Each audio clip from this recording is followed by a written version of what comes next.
Nous vous saluons dans le précieux nom de Jésus-Christ, le Dieu véritable.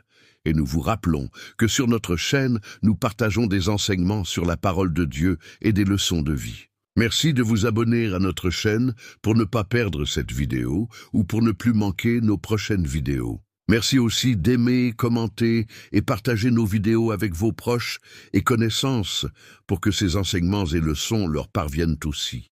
Retenez que c'est poussé par le Saint-Esprit de Dieu que ce texte est rédigé par le docteur Mozingo Bonga Stanislas Jr. Et il a tenu à en faire une vidéo pour édifier les gens à travers le monde. Sans plus tarder, entrons dans le vif de ce sujet. Cher homme, chère femme, il est vrai que le mariage fait aussi partie des institutions divines. Sauf que pour le mariage, Dieu ne l'a obligé à personne.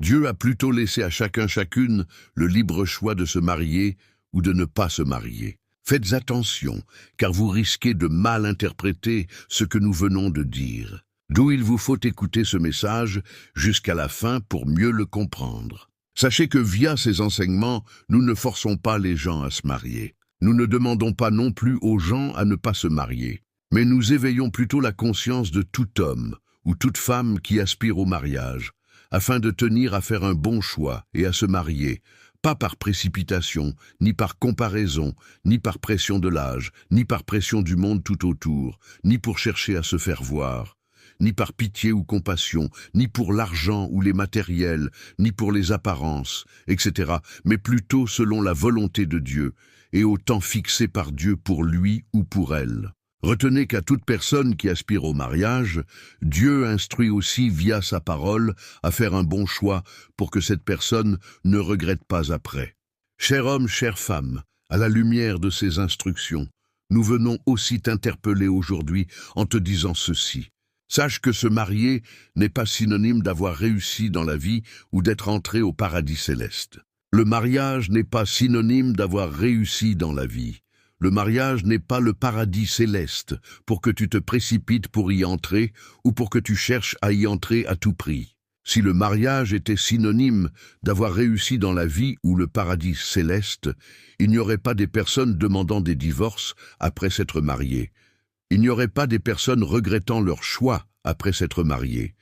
Il n'y aurait pas des personnes ruinées après s'être mariées. Ceci est pour dire qu'il faut faire un bon choix de partenaire avec qui se marier.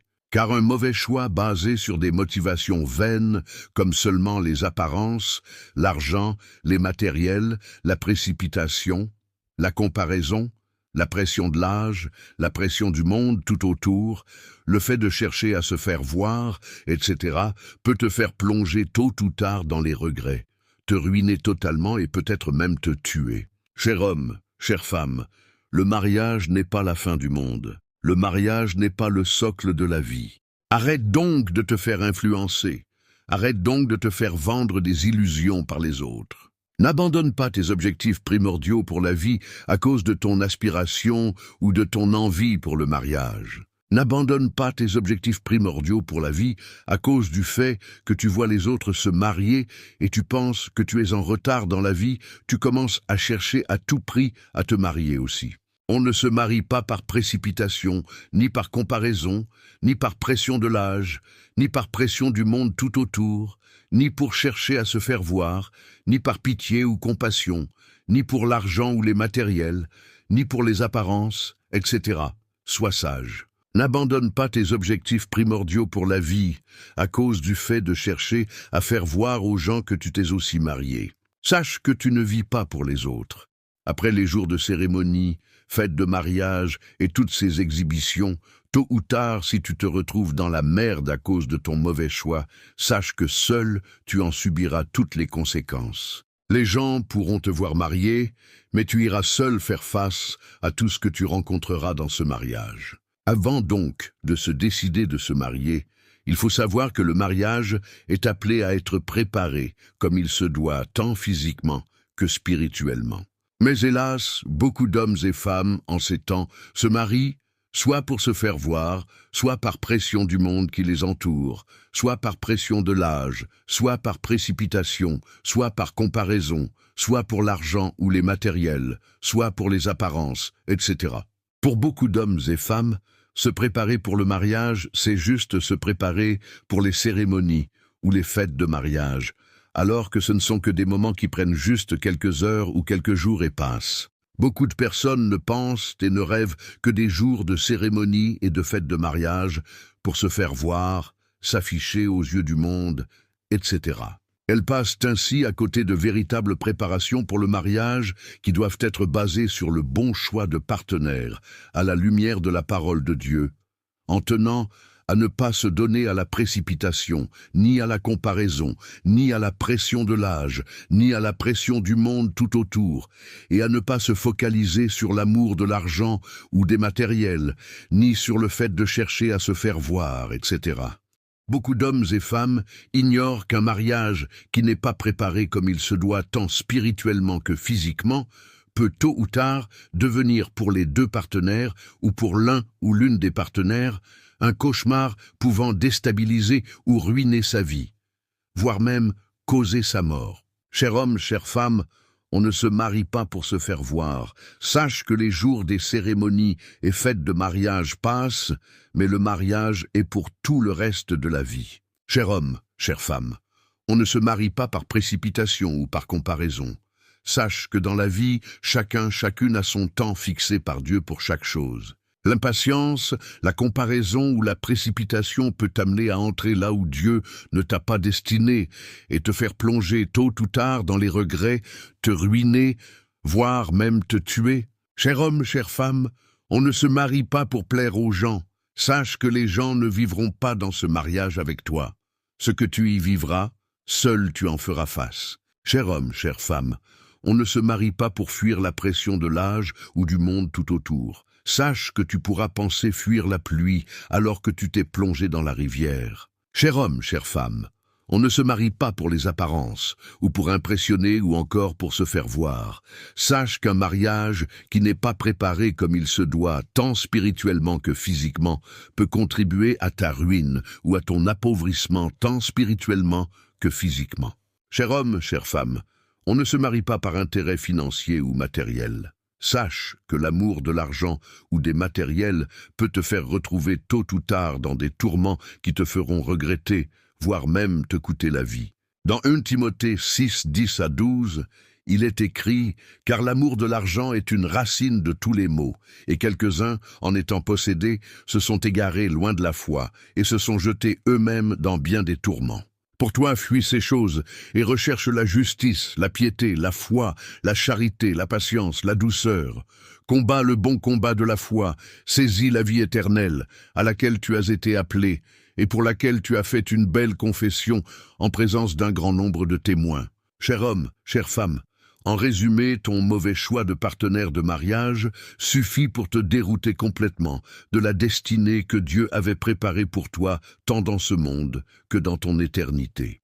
Cher homme, chère femme, tous ces enseignements ne sont pas pour te frustrer ou t'amener à refuser de te marier, mais ils t'ouvrent plutôt les yeux pour que tu tiennes à faire le bon choix de partenaire de mariage, en prenant le temps de te préparer, comme il se doit, tant spirituellement que physiquement, avant de te décider de te marier.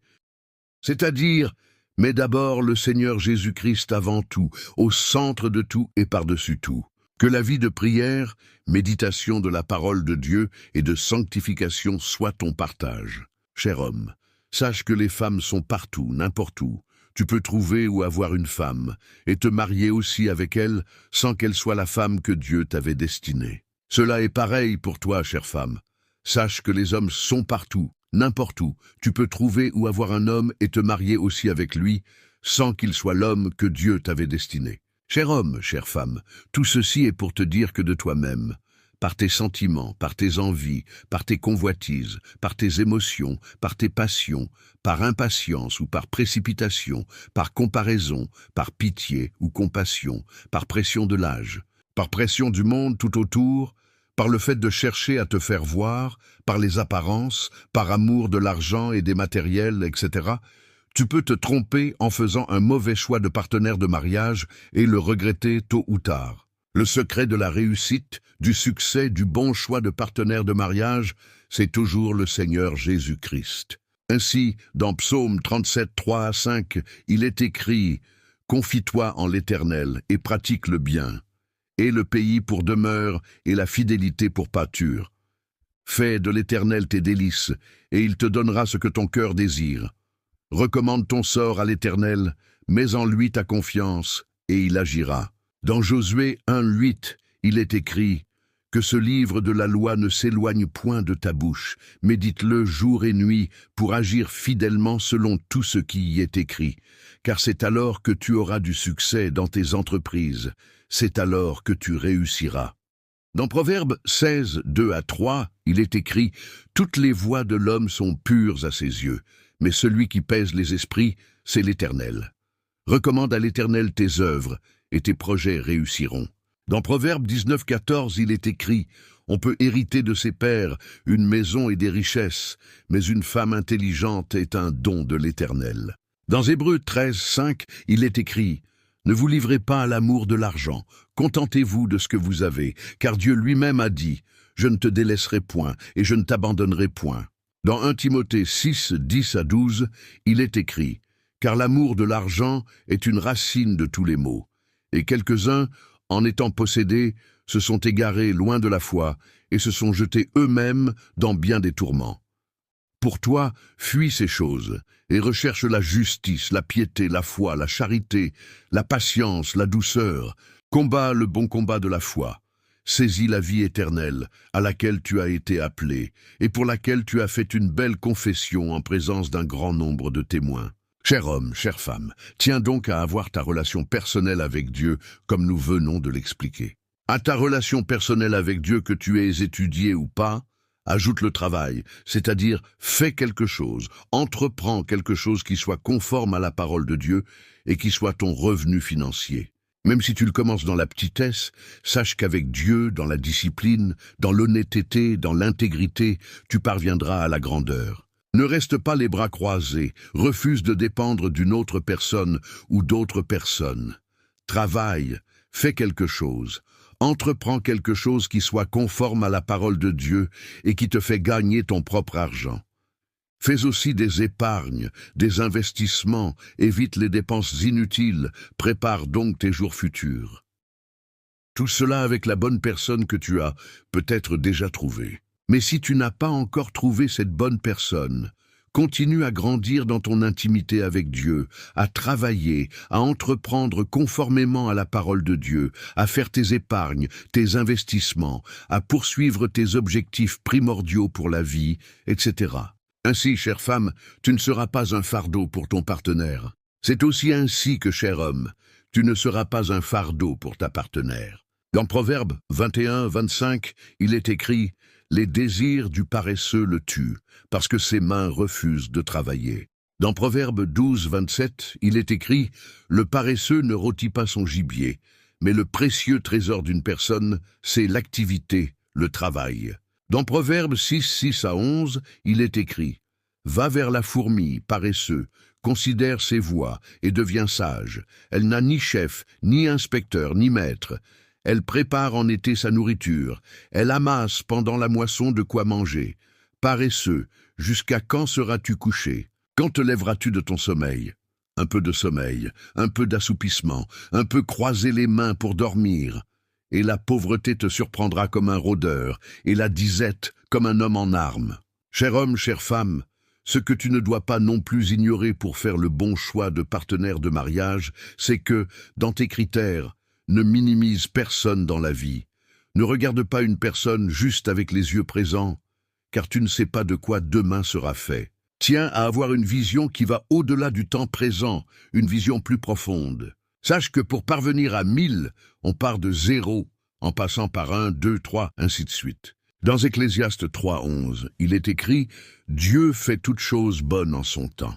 D'où avoir l'intimité avec Dieu, écouter la voix du Saint-Esprit, connaître la parole de Dieu, patienter et persévérer avec une bonne personne, se communiquer, se parler, se reprocher, se pardonner, se corriger, se soutenir, s'entraider, travailler ensemble, sont des éléments essentiels qui aident à faire le bon choix de partenaire de mariage. Si tu les manques, tu seras conduit ou conduite par tes sentiments, par tes envies, par tes convoitises, par tes émotions, par tes passions, par impatience ou par précipitation, par comparaison, par pitié ou compassion, par pression de l'âge, par pression du monde tout autour, par le fait de chercher à te faire voir, par les apparences, par l'amour de l'argent et des matériels, etc. Ainsi tu pourras te tromper en faisant un mauvais choix de partenaire de mariage et le regretter tôt ou tard. Tous ces enseignements sont pour t'aider afin que tu fasses un bon choix de partenaire de mariage pour ne pas regretter tôt ou tard. Merci pour votre attention. Nous vous rappelons que sur notre chaîne, nous partageons des enseignements sur la parole de Dieu et des leçons de vie. Merci de vous abonner à notre chaîne pour ne pas perdre cette vidéo et pour ne plus manquer nos prochaines vidéos. Merci aussi d'aimer, commenter et partager nos vidéos avec vos proches et connaissances pour que ces enseignements leur parviennent aussi. À nous revoir à la prochaine vidéo, si le Seigneur Jésus-Christ, le Dieu véritable, nous le permet. D'ici là, portez-vous bien.